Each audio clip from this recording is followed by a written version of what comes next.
You are kneeling in sand. Your knees burn. The iron collar around your neck is so tight you can barely swallow.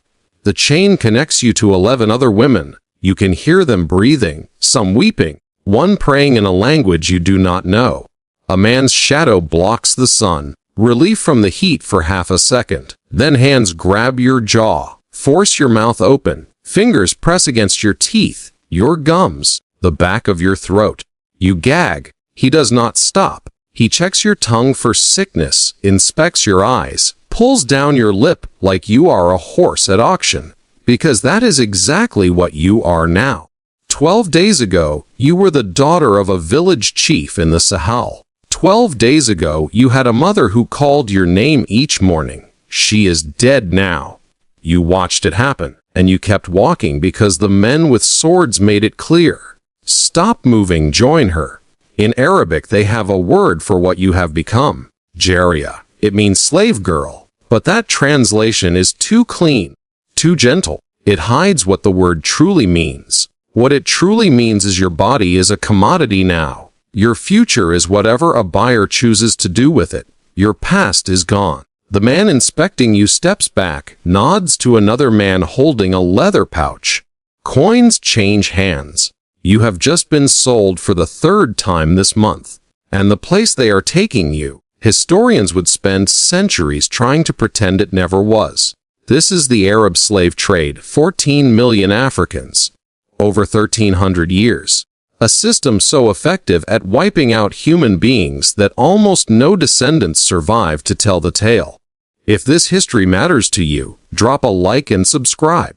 Crown and Dagger does not hide from the stories the world tried to bury. You know about the Atlantic slave trade, ships, chains, plantations in America. 12 million Africans transported across the ocean over 400 years. That history has museums, monuments, movies. Children learn about it in school. Politicians make speeches about it. But there was another slave trade older, longer, and by some measures even bigger. The Arab slave trade began in the 7th century, soon after the rise of Islam and the Arab conquests that spread across North Africa. It did not end until the 20th century. Saudi Arabia officially banned slavery in 1962, Mauritania in 1981. These are not dates from ancient history. These are dates your grandparents remember. There are people alive today who were born into societies where this trade still worked legally. Between 650 AD and 1900 AD, somewhere between 14 and 17 million Africans were taken from their homes and moved to the Middle East, North Africa, and the Arabian Peninsula. Some historians say the true number is even larger because records were messy and countless deaths were never written down. More people over a longer time through routes that stretched across 3 continents. Yet almost no one speaks of it. Why? Because this slave trade was made to leave no mark. And it worked. In America today, there are 45 million people of African descent, living proof of what occurred. Their existence keeps the memory alive. Their fights for equality make sure the history is never lost. In the Middle East, after 1,300 years of bringing in millions of Africans, almost nothing. Small communities in Yemen, scattered groups in southern Iraq, a few thousand Afro-Arabs in Morocco, tiny fragments where there should be millions. Where did 14 million people go? The answer is the darkest part of this story. The men were castrated.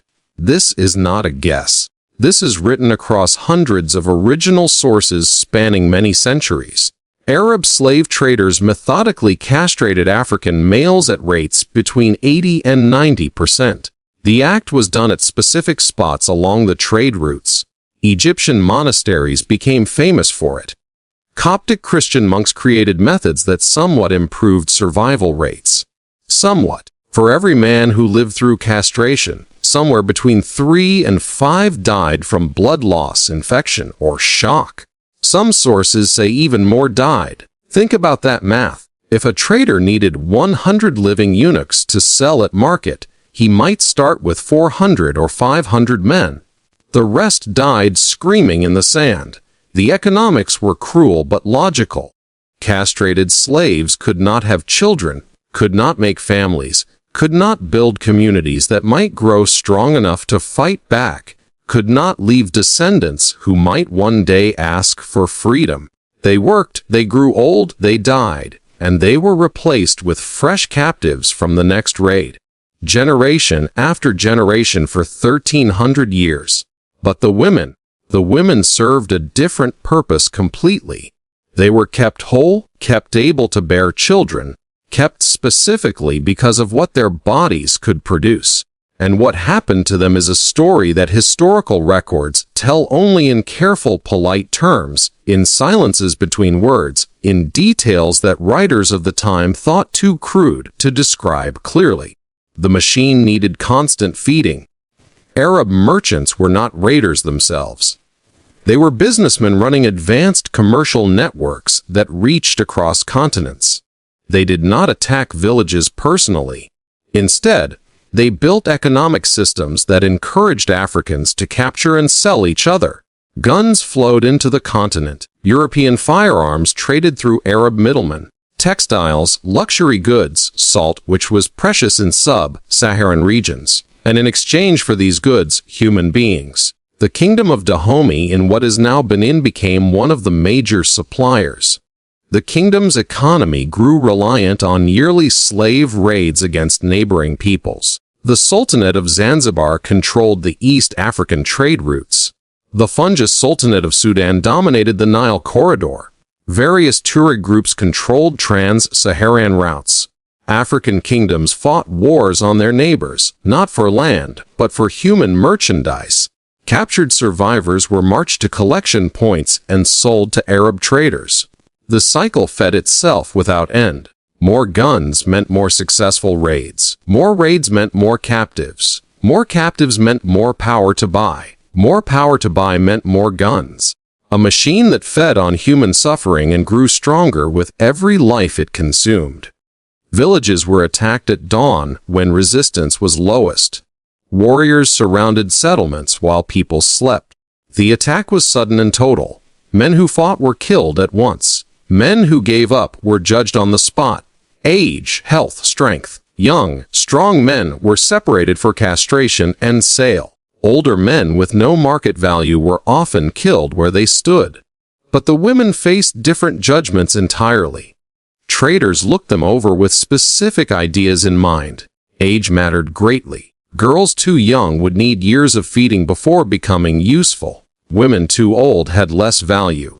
The perfect range was about 13 to 25 years old. Old enough to survive the brutal journey ahead. Young enough for decades of use. Physical looks changed price hugely. Arab markets had specific likes that experienced traders knew well. Certain body types, certain features. Different markets preferred different traits. Ethiopian women brought top prices across almost all markets. Their features were seen as especially desirable. They might sell for double or triple what women from other regions fetched. Women who met wanted criteria were separated immediately. They would get slightly better treatment during transport. Not from kindness. Never from kindness. Damaged goods sold for less. Protecting the investment made economic sense. The breaking of families happened at capture sites or collection points. Mothers torn from children, husbands from wives, sisters from brothers. The bonds of a lifetime cut in moments with no hope of ever meeting again. European explorers and missionaries who saw these separations left accounts describing scenes of unbelievable sorrow. The screaming, the desperate holding as families tried to cling to each other for a few more seconds. The final moments of touch before chains were pulled tight and people who had loved each other their entire lives were dragged in opposite directions, never to meet again, never to know what became of each other. One missionary wrote that the sounds haunted his dreams for years after, that he could still hear the mothers calling for their children decades later. That no matter how far he traveled or how much time passed, those screams followed him. Those screams echoed across Africa for 1,300 years, and almost no one in the outside world heard them. Then came the Sahara. The trans-Saharan routes were journeys measured not in miles, but in death.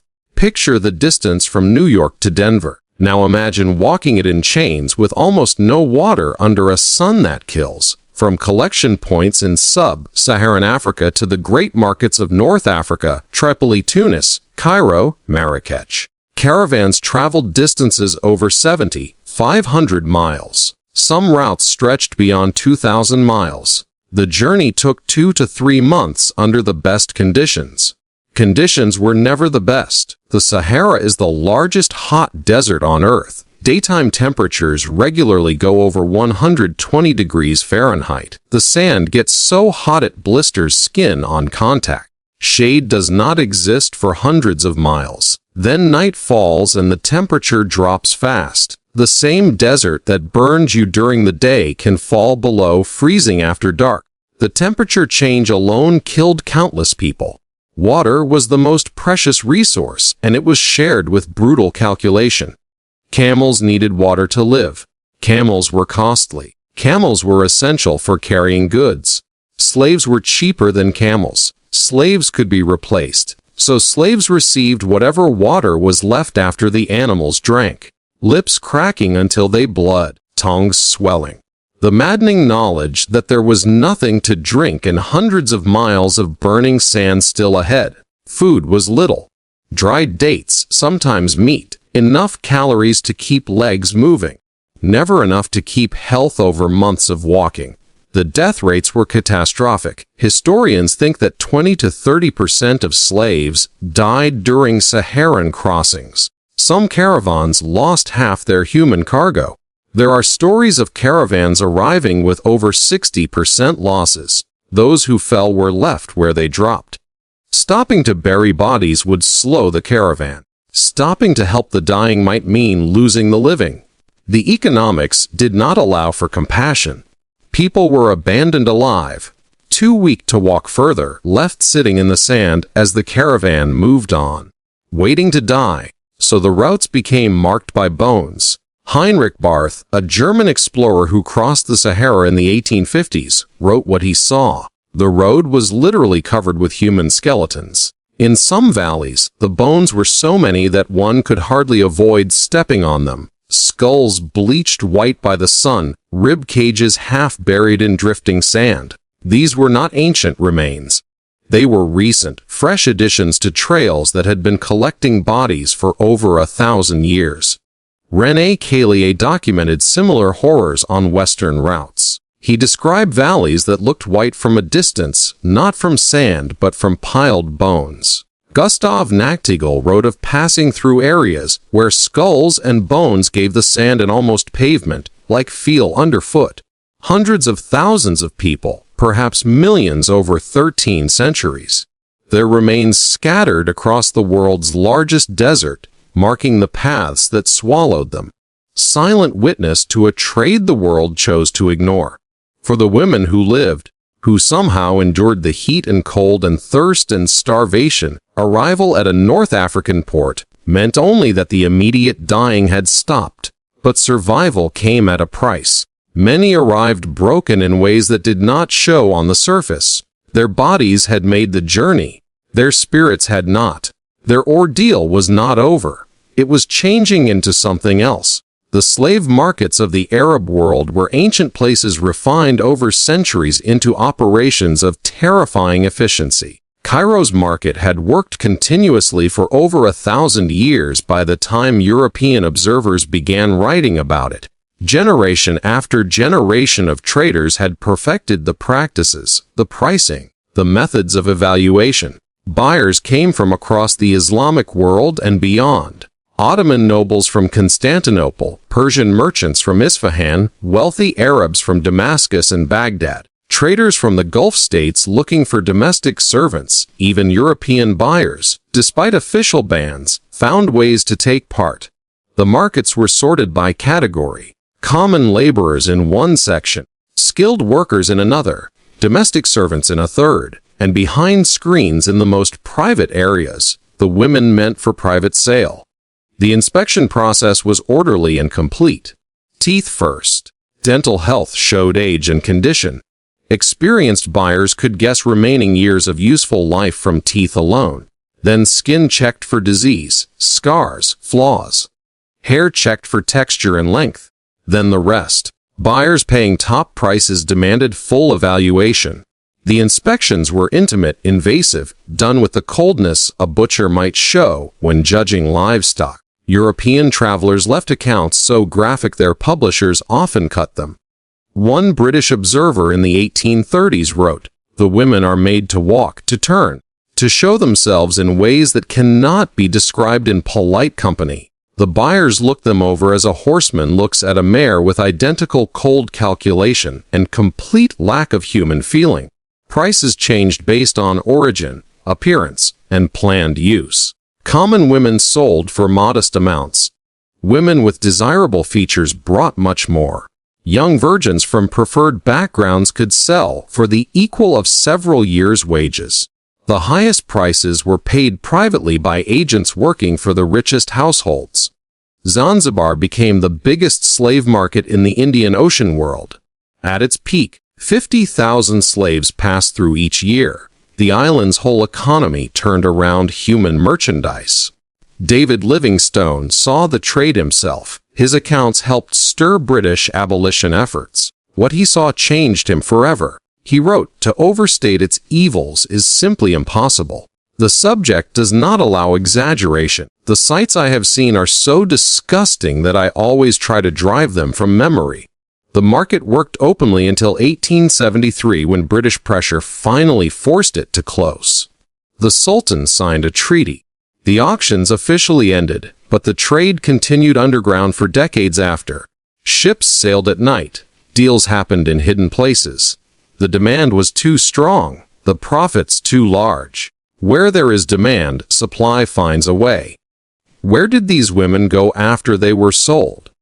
The answer depended completely on who bought them and what they were bought for. The richest buyers were building harems. Ottoman sultans kept harems with hundreds of women, sometimes thousands. The imperial harem at Topkapı Palace in Constantinople held up to 2,000 women at various points in history. Lesser nobles and provincial governors kept smaller collections matching their wealth. Even fairly wealthy merchants might own several women for domestic and personal uses. The harem was more complex than the word suggests today. It was not only about physical pleasure. It was a political institution where women fought for favor. Bearing a son to a powerful man could mean everything. The mother of a future sultan held enormous power. So women plotted, formed alliances, undermined rivals. Poison was common. Political moves as clever as anything in the formal court happened behind its walls. For a captured African woman, entering a harem meant methodical obliteration of everything she had been. She received a new name. Her language was forbidden. Her religion was changed. Her past was destroyed and remade. Teachers taught her new customs, behaviors, expectations, how to walk, how to serve, what was allowed and punished. Finally, nothing remained of who she had been. The person her family loved was gone, replaced by someone created to serve her owners. Some women managed this successfully. A very few gained real power. Kayosem Sultan controlled Ottoman politics for decades. She began life as a slave girl taken from a small Greek village. Hürrem Sultan became the legal wife of Suleiman the Magnificent, an almost unbelievable achievement for a former slave. But these were exceptions so rare that history records their names exactly because they were unusual. For every Kayosem, thousands lived and died unknown, used until no longer useful, then thrown away. Women sold to less wealthy buyers faced different situations. Many became domestic servants with extra duties. They cooked, cleaned, raised children, and submitted whenever their owner wanted. There was no idea of consent, no choice to refuse. Islamic law technically gave some protections for slave women who became mothers. A slave who bore her master's child was called Walad, mother of a child. She could not be sold after. Her child was born legally free. When her master died, she would gain her freedom. But these protections needed enforcement. Reality was uneven and protections only applied after pregnancy. Before that, she was property. Children born from these unions were legally free, often recognized. Some gained high status. Multiple sultans were sons of slave mothers. But the mothers remained slaves unless clearly freed. Whatever closeness occurred was forced, not chosen. Over generations, these children married into Arab populations. Their features blended, their African heritage watered down with each new generation until it became invisible, until it vanished completely. This was the final eraser, not just of individuals, but of their descendants. Not just of lives, but of any proof those lives had ever been. The final eraser, not just of individuals, but of their descendants until no mark remained. If you are still here, hit subscribe. This story is not over. The Arab slave trade did not end with a dramatic abolition. There was no Emancipation Proclamation, no civil war fought over it, no moment when the world rose up and declared it finished. Instead, it faded slowly, reluctantly, under outside pressure rather than inside moral awakening. British naval power gradually closed East African routes in the late 1800s. The Royal Navy actively hunted slave ships. Colonial administrations crushed trans-Saharan trade as European powers carved up Africa. International pressure forced formal abolitions throughout the 20th century. But the legacy is not monuments or memorials. The legacy is absence. In the Middle East today, there are almost no descendants of the 14 million taken there. The men were castrated. The women's children were absorbed into Arab populations. Their heritage diluted until it disappeared. The victims vanished so completely that most people do not know they existed. No movies have been made about them. No holidays remember their suffering. No politicians give speeches in their memory. In 2020, archaeologists in Libya found a mass grave, hundreds of remains. Studies showed they were sub-Saharan Africans who died in the 18th or 19th century, almost certainly slaves who never finished the crossing, who fell and were left behind while the caravan moved on. They had no names in any record, no descendants to claim them. No one anywhere in the world who remembered they had ever lived. No grave markers. No memorials. No one to mourn them. Just bones in the desert. Silent evidence of a tragedy the world chose to forget. The Atlantic slave trade left 45 million descendants who make sure history is never forgotten. The Arab slave trade left silence. Nothing but silence. 14 million people erased so completely that we do not have their names. The woman in the market, the one whose teeth were checked, whose body was judged, whose humanity was taken away one inspection at a time. We will never know what she was called before they took her name, the name her mother gave her, the name her village knew her by. She might have ended up in a Cairo harem, competing with dozens of other women for scraps of attention from a man who owned her. She might have ended up in a Baghdad household cooking and cleaning and submitting whenever called. She might have ended up in a palace in Istanbul, forgotten in a corner when her youth faded. She might have borne children who never learned her original language, who never heard her songs, who never knew her stories or where she came from. She might have died in the desert, her bones joining millions of others, marking the routes that civilization has tried to forget. What we know is that she existed. She suffered. She endured things that no human being should ever endure. And for 1,300 years, millions like her fed a machine designed to consume them completely. The Atlantic slave trade has monuments, museums, memorials, days of remembrance. This history has sand covering bones that no one will ever name. Remember her not as a number, not as a statistic. Remember her as someone's daughter, someone who laughed once, someone who had a name before they wiped it away. That is the only memorial these 14 million will ever get. This is Crown and Dagger. We do not clean up history. We show you what really happened. If this story mattered to you, drop a like. Hit subscribe if you have not already and tell me in the comments what other buried history should we uncover.